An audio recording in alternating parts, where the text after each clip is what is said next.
nakapimpintas nga wagas apo. Lalo no ada water impounding project nga ma-impound digiti danom iti tudo ket mai-release to into summer. Ada project apo iti baro nga mayor tayo ni apo James Bryan Alcid nga water in request ng water impounding project. So to answer that, before pa'y napanunot ni apong presidente, napanunot ti baro nga mayor tayon apo nga masapol nga masalwadan iti danom tapno no maka-release tayo iti summer. So adapay apo nga ma-construct iti City Hall nga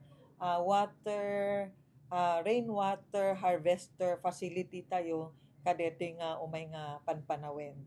DJ apo iti project nga sumarsaruno. So in compliance to the directive of the President, na-innovate idikwan apo iti administrasyon ni apo James Bryan Alcid nga ada water impounding project dito'y Baksil and dito'y kuna tayo nga manarimaan to nga proyekto iti City Hall nga water harvester facility.